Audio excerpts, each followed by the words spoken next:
Hey guys, tonight we're taking a journey back in time, all the way to ancient Rome, to experience something truly extraordinary, the Roman Empire's most relaxing bathhouse rituals.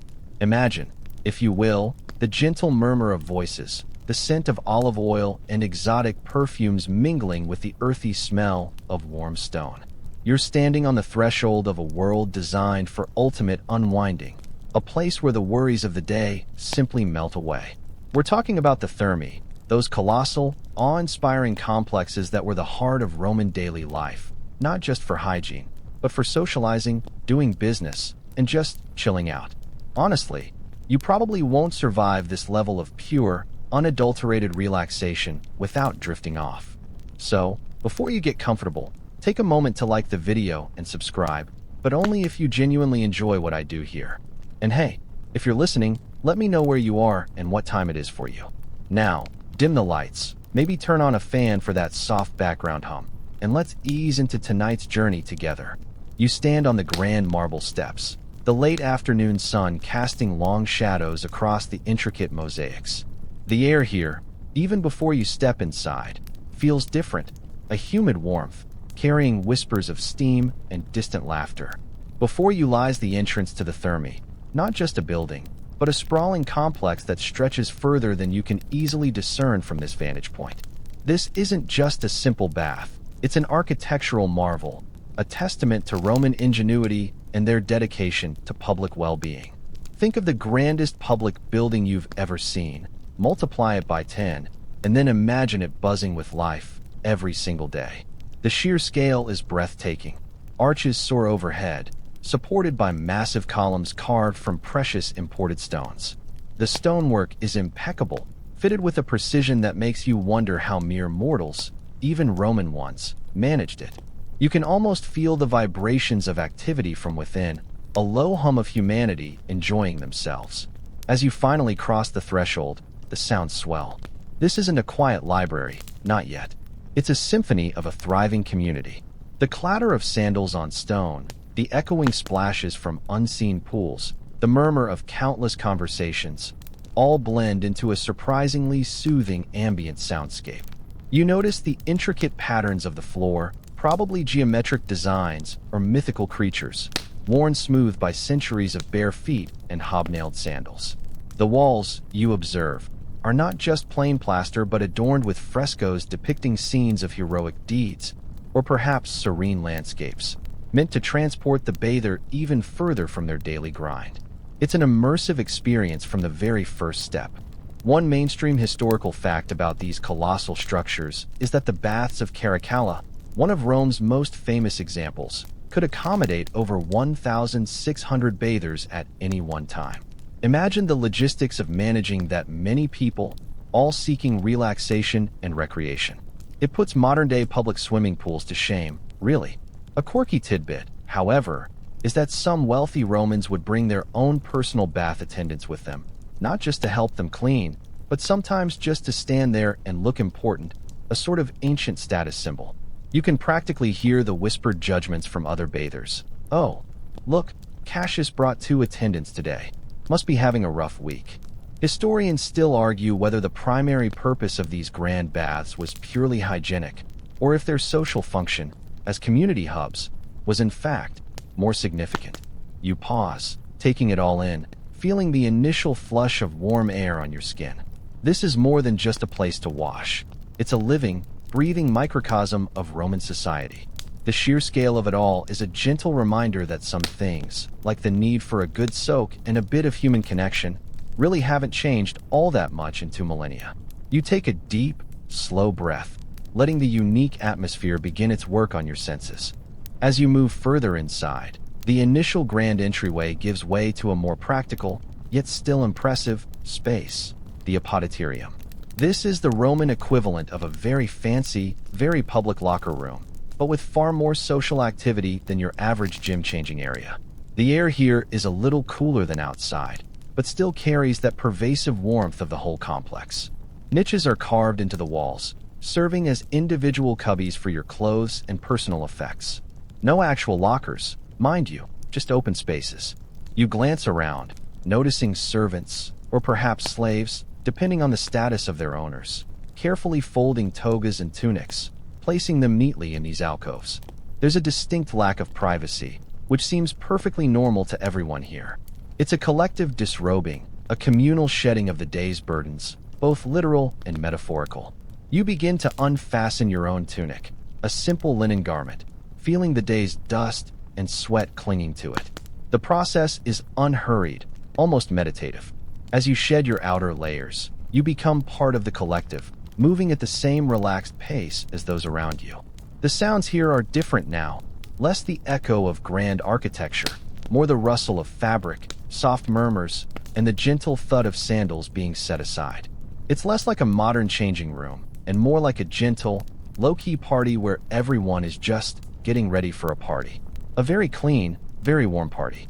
Once you're down to a simple loincloth, or perhaps even nothing at all if you're feeling particularly Roman and uninhibited, don't worry, we're keeping it PG-13 here, but historically, nudity was common and not a big deal. Your next step is crucial, the oiling up. This isn't just about moisturizing, it's a vital part of the pre-bath ritual. You might be offered a small vial of olive oil, perhaps scented with rose or jasmine. You pour a small amount into your palm, the viscous liquid feeling smooth and cool against your skin. Then, slowly, methodically, you begin to rub it over your entire body. The oil seeps into your pores, preparing your skin for the heat to come, making it supple and ready to sweat out impurities. It's also, importantly, a barrier against the heat, and later, a medium for the scraping. Think of it as ancient Roman pre-workout, only instead of stretching, you're becoming a human slip and slide. The social buzz here is undeniable. People aren't just silently changing, they're chatting, gossiping, making plans, and even conducting light business. You might overhear a senator discussing the latest political maneuverings or a merchant haggling over prices with a supplier, all while half-naked and covered in oil. It's a surprisingly egalitarian space in some ways, where status might be briefly overlooked in the shared vulnerability of the changing room. Though, of course, true social stratification would quickly reassert itself. It's a prime location for networking, Roman style. One mainstream historical fact is that the apoditorium often contained benches along its walls for bathers to sit and converse, making it a truly social hub. It wasn't just a utilitarian space. A quirky tidbit. Sometimes, wealthier individuals would have their slaves carry their clothes and belongings in a special basket called a capsa, which they would then guard in the apoditorium, acting as a sort of human locker. Historians still argue whether the level of public nudity in these spaces was truly universal across all social classes and regions of the Roman Empire, or if certain areas maintained more modesty. As you finish oiling, feeling slick and ready, you can't help but smile at the sheer efficiency of this ancient process. You're now perfectly prepared for the next stage, feeling a gentle warmth already radiating from the deeper parts of the bathhouse. With your body slicked with oil, you move through an arched doorway, leaving the bustling apoditorium behind. The air immediately grows noticeably warmer, a gentle, pervasive heat that wraps around you like a soft blanket. This is the tepidarium, the warm room, and it's aptly named. It's not hot, not yet, but it's far from cool. This intermediate space serves a crucial purpose in the Roman bathing ritual. It prepares your body for the more intense heat to come, preventing the shock of going directly from cool air to scorching steam. Think of it as the Goldilocks zone of the bathhouse, just right for now. The tepidarium is often a beautifully decorated space, perhaps even more so than the apoditorium, though less overtly social in its primary function. The walls might be adorned with more intricate mosaics or murals, often depicting serene scenes of nature or mythological figures in repose, designed to promote a sense of calm and relaxation. Soft light filters in, perhaps from high windows or strategically placed skylights, illuminating the gentle curls of steam that rise from shallow basins or small, warm pools dotted around the room. The acoustics here are softer, too. The boisterous chatter of the changing room gives way to a more subdued murmur, punctuated by the occasional sigh of contentment. You find a comfortable marble bench, still warm from countless bodies that have rested there before you. As you sit, you can feel the heat seeping into your muscles, slowly releasing any lingering tension from your journey. or perhaps from the day's responsibilities.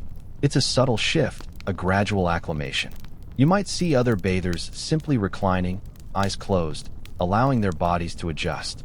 Some might be engaged in quiet conversation, their voices hushed, as if not to disturb the tranquil atmosphere. It's a moment of stillness, a pause before the more active phases of the bathing process.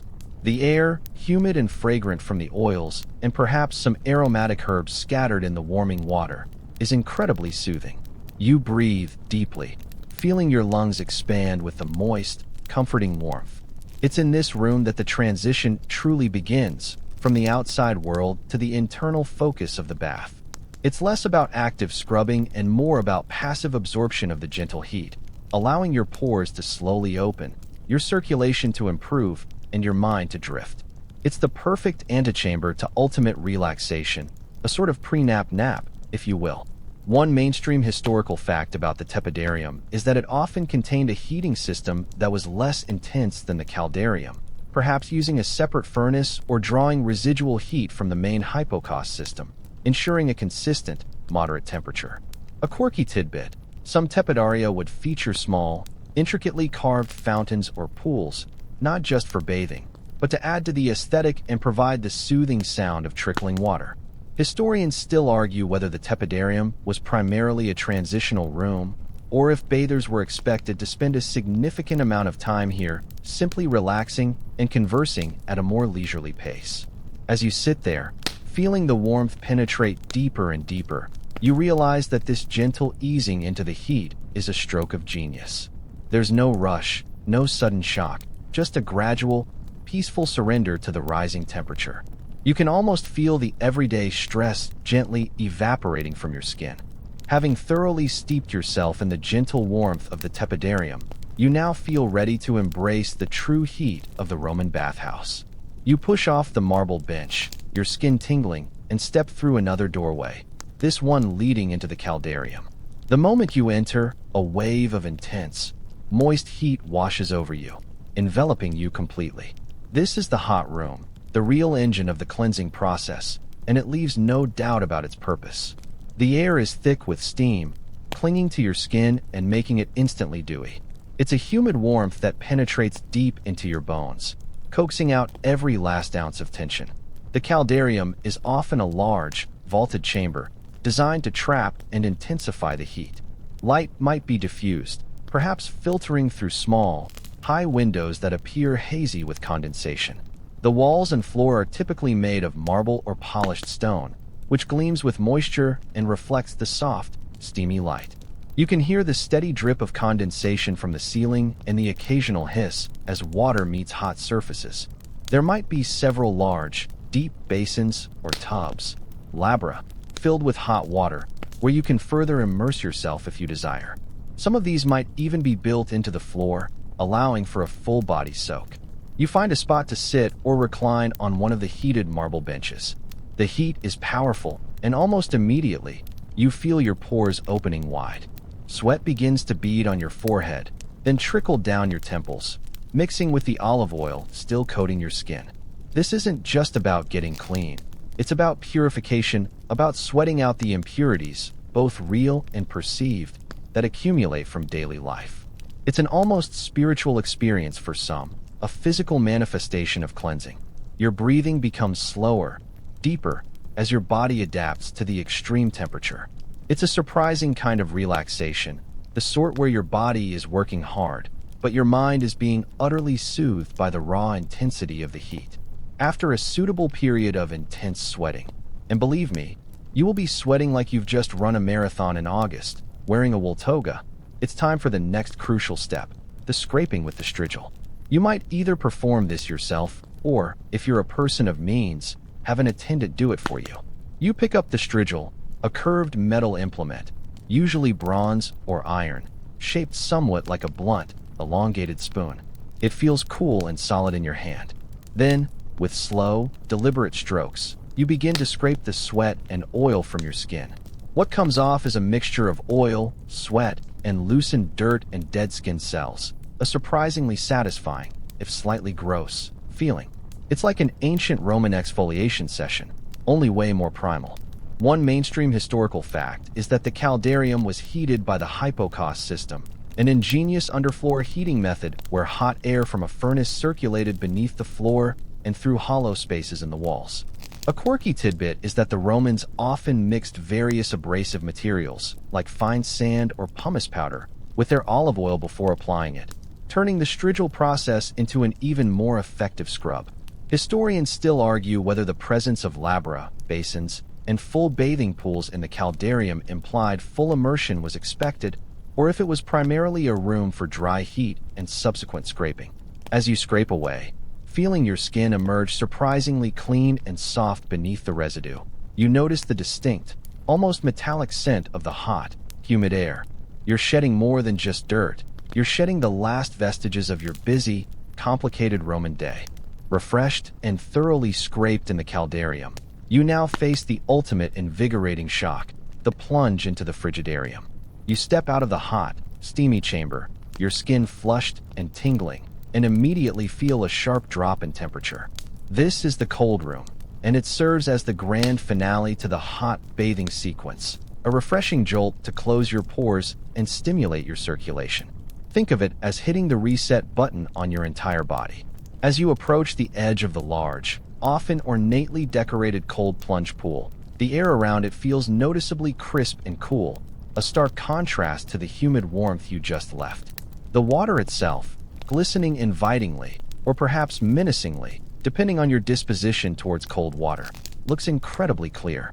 This pool might be quite deep, allowing for a full immersion, or shallower in some sections for a less intense splash.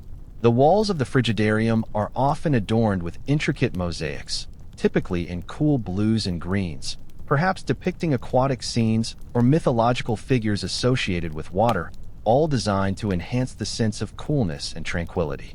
The light here is usually brighter, too, streaming in from larger windows or even open-air sections, making the space feel expansive and airy. There's a brief moment of hesitation as you stand at the edge, your body still radiating heat from the caldarium. You see other bathers, some gasping with delightful shock as they emerge, others already gracefully swimming laps. This isn't a place for quiet contemplation. It's a place for exhilarating movement. You take a deep breath, steeling yourself, and then, with a quick decision, you plunge in.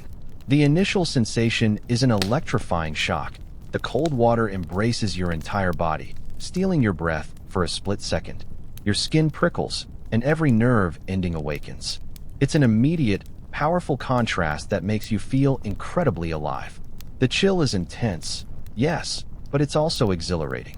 You push through the initial gasp, perhaps submerging yourself completely for a moment, and then rise, shaking off the droplets.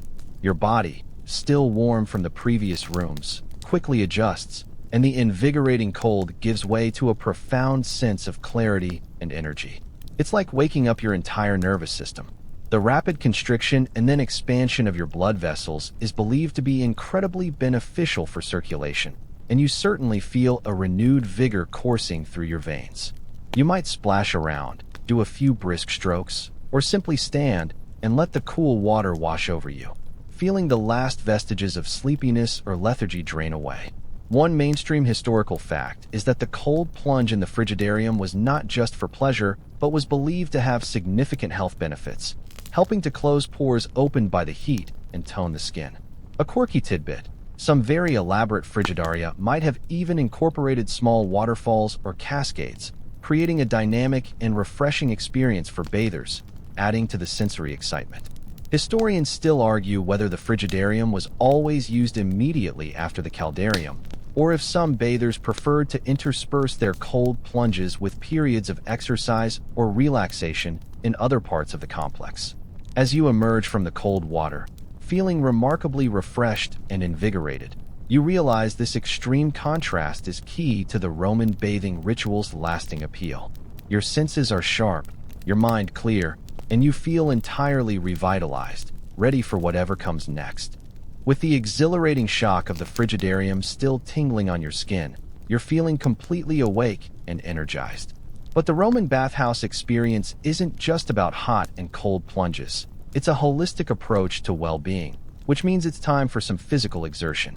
You find yourself drawn towards an open-air courtyard, bathed in natural light, surrounded by columns and perhaps statues of athletes or gods. This is the palestra, the outdoor exercise area, and it's a vibrant hub of activity. The sounds here are different again. The slap of bare feet on packed earth, the grunts of exertion, the thud of a ball against a wall, and the rhythmic chant of wrestlers. It's a lively, dynamic space where Romans of all ages come to stretch their limbs, build strength, and engage in friendly, or not so friendly, competition. You see men stripped down to loincloths, their muscles rippling as they engage in various forms of physical activity. There's a distinct smell of dust, sweat, and effort in the air, a stark contrast to the perfumed warmth of the interior rooms. You observe various groups.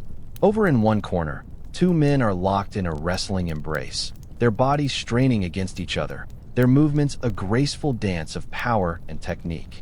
They twist and turn, grappling for an advantage, their forms illuminated by the sun. It's not necessarily brutal, but certainly intense, a test of strength and endurance. Perhaps you even see a coach offering instructions or encouragement, his voice sharp and clear above the general din. This isn't just about winning. It's about honing the body, keeping it fit and agile. Nearby, another group is engaged in ball games. These aren't quite like modern football or basketball, but rather various forms of catch and toss. Some might be playing harpastum, a rough and tumble team sport involving a small ball, which sounds suspiciously like ancient rugby. Others might be using lighter balls for a gentler game of catch, perhaps as a warm-up or cool-down. There's a sense of camaraderie and playful competition in these games, a chance to unwind and enjoy physical activity in a less formal setting than, say, a military drill.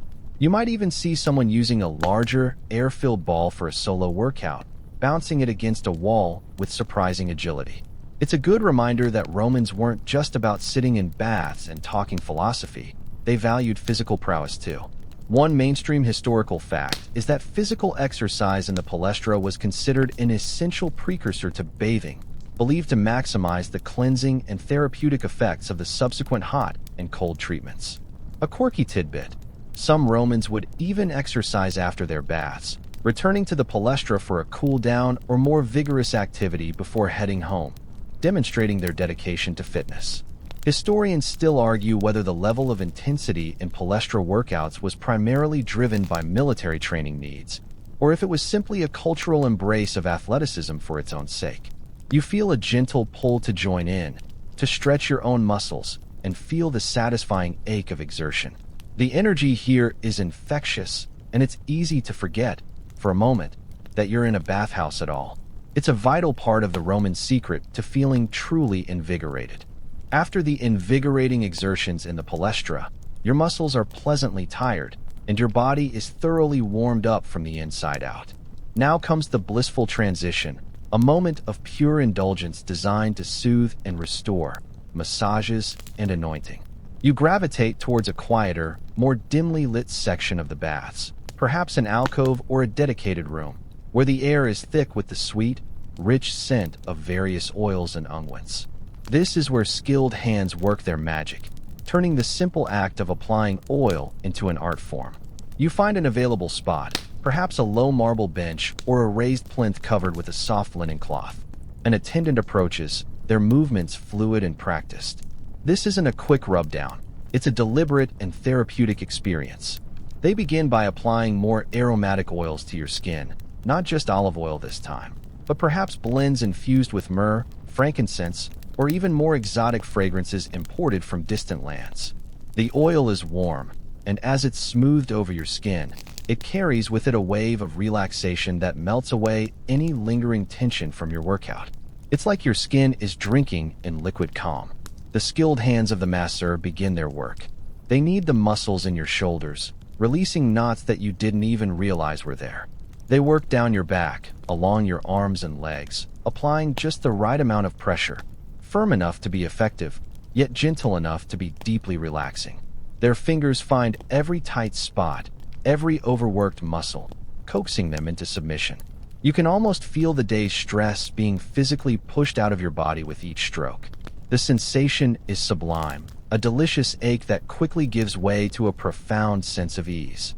It's not just a massage, it's a complete sensory experience, combining touch, scent, and temperature. This process of anointing and massage served multiple purposes. Beyond pure relaxation, it helped to further cleanse the skin, as the oils would lift impurities and the massage would stimulate circulation.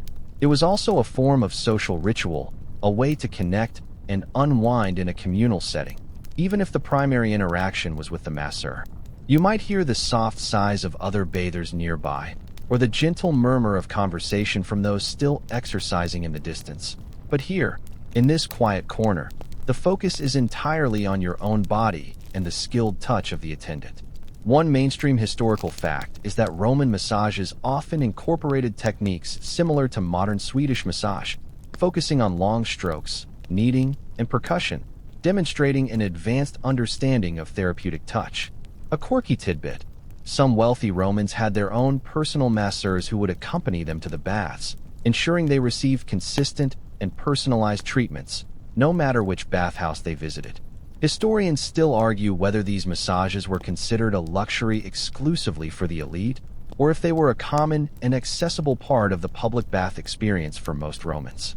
As the massage concludes, and the last of the fragrant oil is smoothed into your skin, you feel utterly weightless, a deep relaxation settling over you that makes every limb feel heavy and content. You are truly, profoundly at ease. With your body feeling like a perfectly oiled, relaxed noodle, you might think the Roman bathhouse experience is winding down. But oh no, dear listener, the Romans understood that wellness wasn't just about physical exertion and cleansing. It was also about stimulating the mind. You gently rise from the massage plinth and drift towards another, quieter part of the complex, the bibliotheca or the library. This isn't your local public library with fluorescent lights and hushed librarians. This is a sanctuary of thought within the bustling bathhouse. The atmosphere here is a stark contrast to the lively palestra or the steamy caldarium. The air is still and cool, perhaps carrying the faint scent of old parchment and cedarwood from the scroll cabinets. Sunlight streams in through large, arched windows, illuminating dust motes dancing in the air and casting soft light on the rows of shelves. These shelves, often built into niches in the walls, don't hold books as we know them, but rather hundreds, if not thousands, of tightly rolled scrolls. Each one represents a treatise on philosophy, a historical account, a play, or perhaps a collection of poetry. You move through the hushed space, the only sounds being the soft rustle of clothing and the gentle turning of papyrus. You see other bathers, draped in light cloaks after their cleansing rituals, seated on comfortable benches or reclining on low couches, their heads bent over unrolled scrolls. Some might be reading alone, lost in their own thoughts, while others might be engaged in quiet, intellectual pursuits, perhaps debating a point of philosophy or reciting lines of verse to a friend. It's a place for deep concentration, for reflection, and for the simple pleasure of learning. This inclusion of a library within the bath complex highlights a crucial aspect of Roman culture: the value placed on intellectual engagement as an integral part of a balanced life. It wasn't enough to just clean the body. The mind needed its own form of purification and exercise. You might pick up a scroll yourself, carefully unrolling a portion to reveal the Latin script. Perhaps it's a passage from Seneca on Stoicism, or a humorous poem by Catullus. Even if you don't understand the language, the sheer presence of so much accumulated knowledge is awe-inspiring. It feels like a precursor to a modern coffee shop with Wi-Fi, only with more toga and less latte. One mainstream historical fact about Roman libraries, especially those in public baths, is that they often contained both Latin and Greek sections, reflecting the dual linguistic and cultural heritage of the Roman elite and showcasing their appreciation for Hellenistic thought. A quirky tidbit is that librarians in ancient Rome sometimes used specially prepared cedar oil to preserve scrolls, which also gave the libraries a distinctive, pleasant aroma. Historians still argue whether the libraries and public baths were truly well-stocked with a wide range of texts, or if they primarily served as a symbolic gesture to the importance of education and leisure for the elite. As you gently re-roll a scroll and place it back, you feel a quiet satisfaction. This blend of physical relaxation and mental stimulation truly defines the Roman approach to well-being. leaving you feeling not just clean, but intellectually refreshed. With your mind invigorated by the quiet contemplation of the bibliotheca, your stomach might now be starting to send subtle signals. Fortunately, the Roman bath complex was designed to cater to all needs, including the culinary ones. You find yourself drifting towards the papyni, the bathhouse eateries, which are often semi-open areas or dedicated rooms bustling with a different kind of energy than the rest of the complex. The aroma here is enticing. A mix of freshly baked bread, savory stews, perhaps the sweet scent of dates or honeyed wine. This isn't fine dining, but it's far from crude. The papyni are essentially ancient Roman fast-casual restaurants, offering convenient and satisfying sustenance to hungry bathers. You see people gathered around small tables, some standing and chatting, others simply enjoying a quiet moment with their meal. The sounds are a pleasant cacophony of clinking pottery, murmuring conversations, and the occasional laughter. It's a place for communal sustenance and very casual socializing. You approach a counter where various dishes are displayed. You might spot warm snacks like olives, nuts, and dried fruit, perfect for a light pick-me-up. There could be small loaves of bread, still warm from the oven, perhaps accompanied by a dish of olive oil for dipping. For something a bit more substantial, you might see bowls of simple, hearty light meals like lentil soup, a barley porridge, or even small portions of roasted meats or fish. These are straightforward, comforting foods, designed to replenish energy without being overly heavy, allowing you to continue your relaxing day without feeling weighed down. Think of it as the ultimate post-workout, pre-chill-out fuel station. Ordering is simple, often involving pointing to what you desire. The service is quick and efficient, reflecting the constant flow of hungry customers. You might grab a small cup of wine, perhaps a light, watered-down vintage, or simply cool water, refreshing after the heat of the baths and the exertions of the palestra. Finding a spot to sit, you join the gentle hum of conversation. People aren't having intense debates here. It's more about pleasantries, sharing a laugh, or simply enjoying the company of others while they eat. It's a testament to the comprehensive nature of the Roman bath experience. Everything you could possibly need was right there, within reach. One mainstream historical fact is that the papyni were vital for providing accessible and affordable food to the vast number of Romans who frequented the baths, making it a truly democratic aspect of the complex. A quirky tidbit: some papyni even offered pre-ordered meals for regular customers, who could send their slaves ahead to ensure their preferred dishes were ready upon arrival. Historians still argue whether the quality of food in the papyni was generally good and nutritious, or if it varied wildly depending on the specific bathhouse and its clientele. As you finish your simple but satisfying meal, feeling re-energized and content, you appreciate the foresight of the Romans in integrating these small, crucial hubs of sustenance into their grand temples of relaxation. Feeling sated from your visit to the papyni, you might now feel the urge to, well, relieve yourself. And in the Roman bathhouse, even this most private of human functions was transformed into a surprisingly public and social affair. You make your way to the latrines, which are typically located in a separate but easily accessible part of the complex, often near the exit or a less trafficked corridor. As you enter, you might expect silence, or at least a solemn quiet. Instead, you're met with a gentle murmur of conversation, a sense of shared community even here. The layout is striking. A long, often beautifully decorated bench, usually made of marble, with a series of keyhole-shaped openings carved into it, arranged side by side without any partitions between them. Beneath this bench runs a constant stream of flowing water, acting as a primitive but effective flushing system. It's certainly efficient, if not entirely private. Think of it as the ultimate open-plan bathroom design, very avant-garde for its time. You choose an available spot and sit down. There's no awkwardness. Everyone here is doing the same thing, and the conversation simply continues. Romans, it seems, had a much more relaxed attitude towards bodily functions than many modern cultures. You might even strike up a conversation with the person next to you, perhaps discussing the quality of the bath's water or the latest gladiator games. It's an oddly democratic space, where senators and slaves might momentarily share the same bench. The most distinctive feature, however, is the shared sponges. In front of each opening, there's a small channel of water, In this channel floats a communal sponge, often attached to a stick. After using the facilities, you would simply use this communal sponge, rinse it in the running water, and leave it for the next person. Yes, you heard that right, shared. This is where modern sensibilities tend to balk, but for the Romans, it was perfectly acceptable and likely very practical in terms of resource management. It's a testament to their practicality, if not their understanding of advanced hygiene. You might briefly ponder the concept of personal space in ancient Rome, and then decide to just go with the flow, literally. One mainstream historical fact is that public latrines, like those found in the baths, were a common feature in Roman cities, often elaborate and well-maintained, showcasing their advanced urban planning. A quirky tidbit, some very luxurious latrines would even have heated seats, courtesy of the hypocaust system, making the experience more comfortable, especially in winter.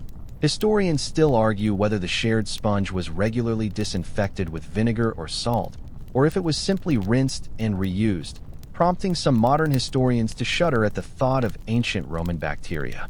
As you finish your business and thoughtfully rinse the shared sponge, you realize that even in these most basic of activities, the Roman commitment to public amenities and shared communal life shines through.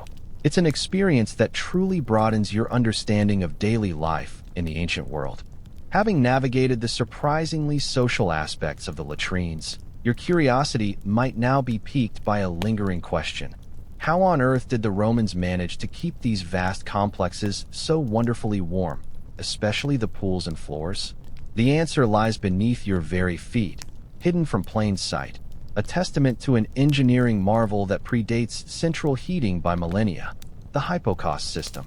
You can't see it directly, of course, but you can certainly feel its effects.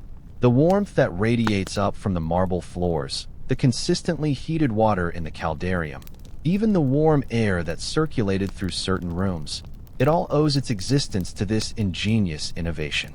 Imagine, if you will, a massive furnace, located typically outside the main bathing block. This furnace, or prefernium, would be constantly fed wood by stokers, often enslaved individuals who toiled tirelessly to maintain the fires. This, by the way, was not a glamorous job. Think of the ash, the smoke, the relentless heat. A true fire and brimstone sort of gig. From this furnace, superheated air and smoke were channeled through a network of hollow spaces. These spaces weren't just random tunnels, they were carefully designed. First, the hot air would pass under the raised floors. The floors themselves weren't directly on the ground. Instead, they were supported by thousands of small brick pillars, called pili, usually about 2 feet high. These pillars created a crawl space, or plenum, through which the scorching air could circulate freely, heating the floor tiles above. This is why those marble benches in the tepidarium and caldarium felt so delightfully warm. The heat was literally coming up from underneath. But the genius didn't stop there. The hot air would then continue to rise, drawn upwards by convection, through hollow bricks embedded within the walls, known as tubuli. These hollow tiles acted like vertical flues, carrying the heat upwards and radiating it outwards into the rooms. The smoke and exhaust gases would eventually vent out through chimneys at the top of the building. This system effectively created a continuous circulation of hot air, turning the entire building into a giant, incredibly efficient radiator. It's like a massive, ancient underfloor heating system combined with heated walls. Truly revolutionary stuff for its time. One mainstream historical fact is that the hypocaust system was first widely adopted by the Romans, though earlier, simpler versions of floor heating existed in other cultures, demonstrating their superior engineering prowess in perfecting it for large-scale public use. A quirky tidbit is that maintaining these hypocaust systems was incredibly labor-intensive, requiring constant stoking and cleaning of ash, making it one of the largest ongoing expenses for bathhouse operators. Historians still argue whether the design of individual hypocaust systems was standardized across the Roman Empire, or if local engineers adapted the principles to suit available materials and specific architectural needs. As you feel the gentle warmth emanating from the floor beneath your bare feet, you can't help but marvel at the hidden complexity and sheer scale of the engineering feat that made your entire relaxing experience possible. It's a silent, unseen hero of Roman leisure. You've seen the grand architecture, felt the perfect heat, and even pondered the unseen genius of the hypocaust. Now, let's consider something equally fascinating: the people filling these spaces. Because while the Roman bathhouse was a public amenity, it was far from a completely egalitarian one. Understanding social stratification is key to truly appreciating who could attend and how status influenced the bathing experience. Imagine the sheer variety of individuals you've already encountered. You saw the wealthy arriving with their attendants in the apoditerium, perhaps even their personal masseurs in the anointing rooms. Then there were the ordinary citizens, the merchants, the artisans, the soldiers, all mingling in the tepidarium and the caldarium. Even enslaved people were present, both as workers maintaining the complex and, sometimes, as bathers themselves, often at the discretion of their owners or if they earned enough to pay the nominal entrance fee. The beauty of the public bath was that it brought a diverse cross-section of society together under one roof, even if their experiences within that roof differed. The most obvious influence of status was the cost. While the entrance fee to public baths was notoriously low, sometimes a quadrans, the smallest Roman coin, or even free if a wealthy patron was subsidizing it, this nominal charge still meant something to the truly impoverished. It effectively barred the destitute, ensuring that while the baths were public, they weren't necessarily for everyone at all times. Think of it like a very affordable, but not entirely free, community center. Beyond the entrance fee, status dictated the level of luxury and convenience. A wealthy Roman might have their own private changing room in a more exclusive section, or at least a designated alcove where their personal slave would guard their belongings, remembering the capsa from earlier. They would certainly have a retinue of slaves to assist with oiling, scraping with the strigil, and fetching refreshments from the papyni. For the less affluent, it was a more self-service affair. You oiled yourself, scraped yourself, and carried your own simple towel and toiletries. You probably didn't have someone fanning you while you read a scroll, let's just say that. Furthermore, the very times of day could be influenced by status. While some baths opened early and stayed open late, the prime hours, usually mid-afternoon, would be when the most influential Romans would attend, making it a key networking opportunity. Poorer Romans might attend earlier or later to avoid the crowds, or simply when their work schedules allowed. It's a bit like peak versus off-peak gym memberships, only with more marble. Historians still argue whether the suffragium, or right to vote, was sometimes a factor in who could access certain exclusive areas or privileges within the larger bath complexes. One mainstream historical fact is that despite the apparent mingling, social hierarchies were subtly reinforced through customs like priority in lines, deference shown by attendants, and the general demeanor of interaction between patrons of different ranks. A quirky tidbit is that some extremely wealthy Romans even had private baths in their own villas that mimicked the public ones on a smaller scale, allowing them the ultimate privacy and luxury, though they still often frequented public baths for the social aspect. You can see how the baths, while seemingly democratic, were actually a microcosm of Roman society, reflecting its complex layers and unspoken rules. It's a good reminder that even in ancient attempts at universal access, human nature and social distinctions found a way to persist. Having explored the nuanced social layers within the bathhouse, let's now turn our attention to a particularly interesting aspect of Roman bathing culture: the role of women in the baths.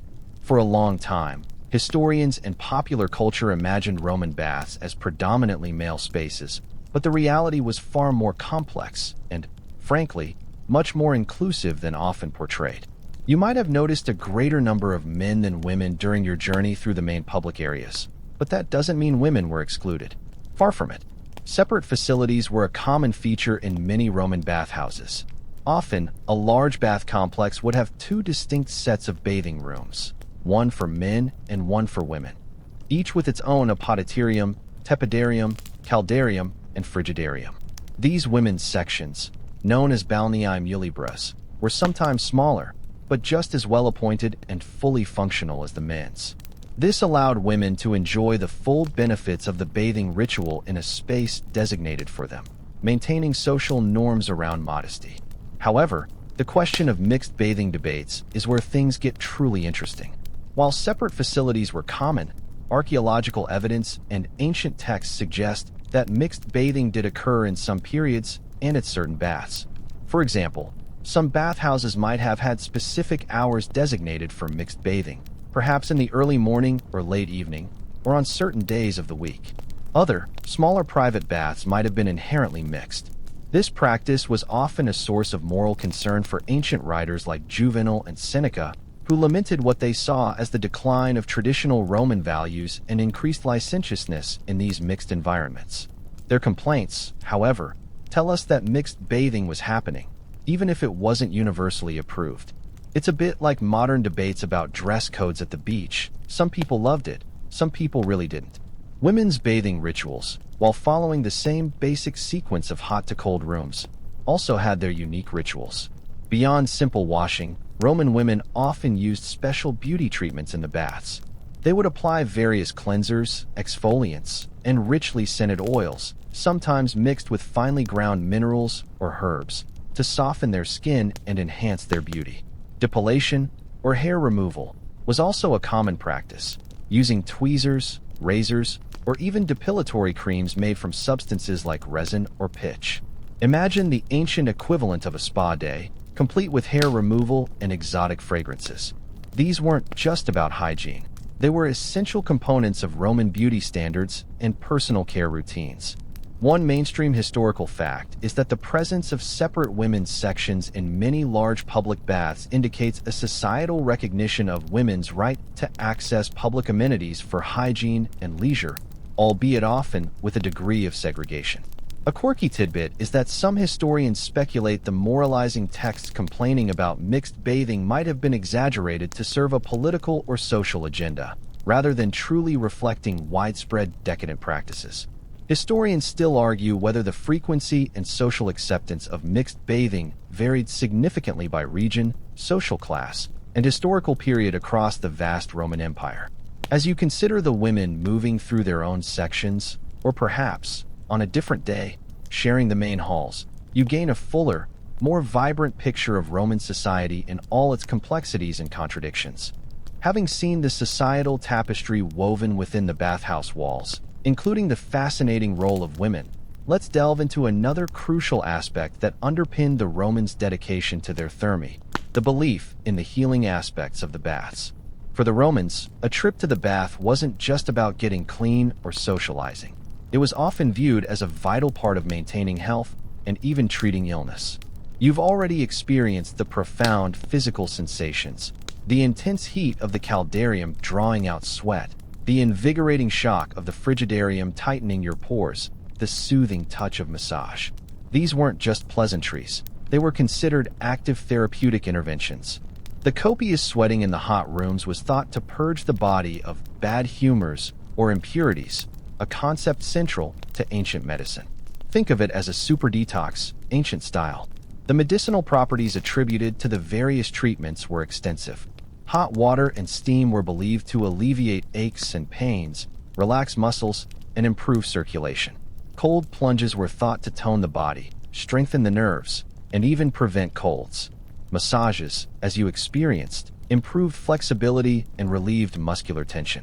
It was a comprehensive approach, where physical manipulation and temperature changes were seen as powerful tools for well-being. People with ailments like rheumatism, arthritis, or even skin conditions would specifically seek out the baths for relief, often spending hours or even days rotating through the various rooms. Beyond the general therapeutic benefits, the Romans also highly valued mineral waters.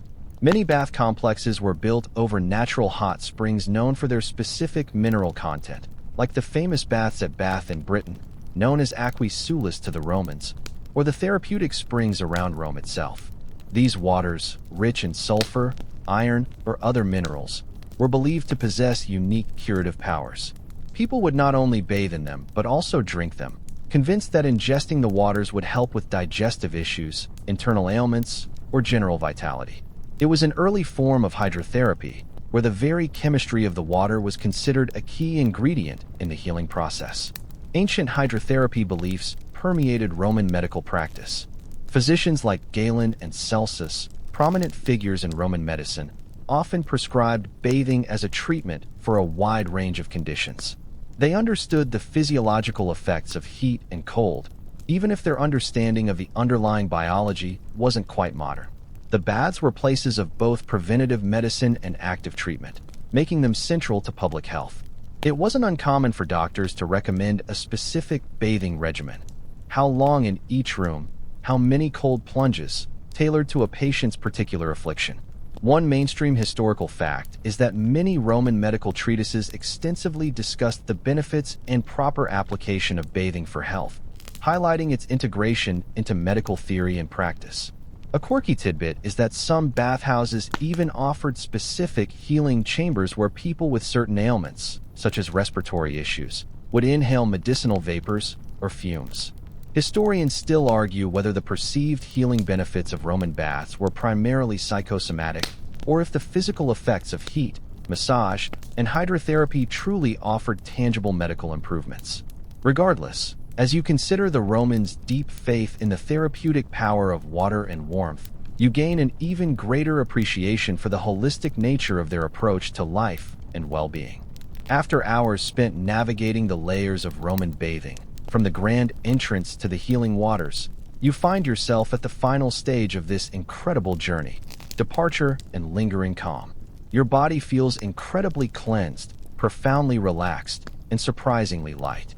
The vibrant energy of the bathhouse now feels like a distant hum, fading into a gentle whisper. You move slowly, deliberately, back through the apoditerium, perhaps retrieving your modest tunic. There's no rush, no hurried scramble to get dressed. The pace has naturally slowed, mirroring the deep sense of ease that has settled over you. Your skin feels incredibly soft and supple, still carrying the faint, pleasant scent of olive oil and exotic perfumes, a subtle reminder of the luxurious treatments you've enjoyed. Your muscles, once tense, now feel completely unknotted, as if every last bit of strain has been gently smoothed away. As you step out of the bathhouse and back into the late afternoon or early evening air, the outside world feels remarkably different. The light seems softer, the sounds more muted. Your senses, sharpened by the contrasting temperatures and heightened by the aromatic oils, perceive everything with a newfound clarity, yet also with a profound detachment. The worries that you might have carried in with you, the political intrigues, the day's market prices, the minor annoyances, seem utterly insignificant, distant echoes that can't penetrate this protective bubble of tranquility. You feel a deep, pervasive sense of cleanliness, not just on the surface of your skin, but a profound inner purification. It's as if the layers of dust, both physical and mental, have been meticulously scrubbed away, leaving you feeling entirely renewed. This isn't just physical cleanliness, it's a spiritual one, a complete reset for your body and mind. The relaxation is so thorough that your limbs feel heavy and content, almost as if they belong to someone else's incredibly calm body. This feeling of being utterly relaxed is the ultimate goal, the culmination of the entire elaborate ritual. Your mind is quiet, unburdened by thoughts, drifting in a pleasant haze. There's a gentle hum of contentment, a subtle warmth that lingers in your core. It's the kind of relaxation that makes your eyelids feel heavy, your breathing slow and even, almost imperceptible. You find yourself moving with a deliberate slowness, savoring each step, each breath. As you make your way homeward, perhaps under the soft glow of Roman streetlights, your only desire is to extend this feeling. You are ready for sleep, a deep, restorative sleep that promises vivid, pleasant dreams. The anxieties of the day have been washed away, replaced by an encompassing peace. The grandeur of the thermae, the bustling social interactions, the invigorating exercise, the soothing massages, the intellectual stimulation, and the therapeutic warmth, all combine into this singular, perfect moment of calm. You feel lighter, brighter, and entirely at peace with the world. The Roman bathhouse ritual wasn't just a daily chore. It was a carefully choreographed journey to total well-being, a testament to a civilization that understood the profound connection between body, mind, and spirit. It was a place of cleansing, healing, socializing, and intellectual pursuit, all designed to leave you in this exact state, utterly serene, deeply contented, and profoundly ready for rest. You can almost feel the gentle current of sleep pulling you deeper, deeper into its comforting embrace. Let the final echoes of the bathhouse fade, replaced by the soft rhythm of your own breathing. Allow yourself to drift and dream,